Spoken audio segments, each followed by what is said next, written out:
Indeks kebahagiaan negara adalah ukuran yang digunakan untuk menilai tingkat kebahagiaan atau kesejahteraan subjektif penduduk di suatu negara. Ukuran ini berperan penting dalam mendukung pencapaian tujuan nasional, yaitu kesejahteraan masyarakat secara menyeluruh, dengan mengidentifikasi aspek-aspek kehidupan yang perlu ditingkatkan agar kebahagiaan penduduk dapat tercapai secara optimal. Untuk melihat indeks ini terdapat World Happiness Report, yaitu laporan yang diterbitkan oleh PBB untuk melihat peringkat tingkat kebahagiaan nasional berdasarkan persepsi responden di setiap negara. Pemeringkatan kebahagiaan nasional menggunakan metode tangga Chantrill atau Chantrill Ladder yang menilai kebahagiaan berdasarkan persepsi warga terhadap kondisi hidup mereka. Tangga ini memiliki skala dari 0 hingga 10, di mana angka 0 menggambarkan kondisi kehidupan yang paling buruk atau tidak memuaskan, sedangkan angka 10 melambangkan situasi kehidupan yang ideal atau terbaik, baik dari segi ekonomi maupun psikologis. Pemeringkatan ini didasari berbagai variabel, yaitu PDB per kapita aktual, dukungan sosial, kesehatan yaitu harapan hidup, kebebasan untuk menentukan jalan hidup, kepedulian atau kerahiman sosial, dan persepsi terhadap korupsi.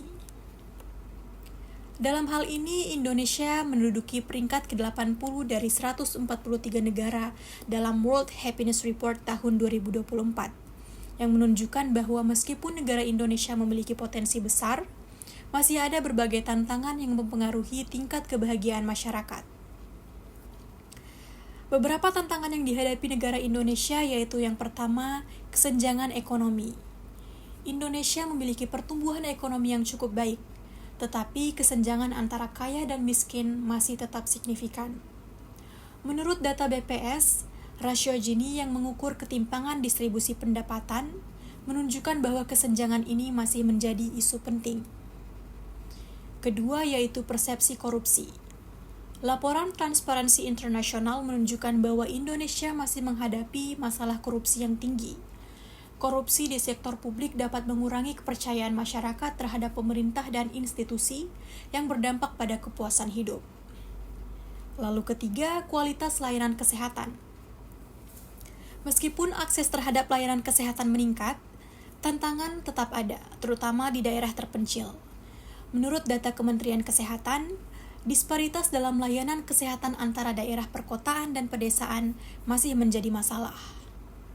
Lalu yang terakhir yaitu kesehatan mental. Hal ini masih menjadi tantangan karena adanya stigma yang masih menjadi penghalang bagi banyak individu untuk mencari bantuan. Masalah kesehatan mental ini sangat berpengaruh terhadap kebahagiaan. Dari tantangan-tantangan yang telah dipaparkan, peringkat Indonesia yang berada pada posisi ke-80 dalam World Happiness Report tahun 2024 mencerminkan tantangan kompleks yang dihadapi oleh masyarakat.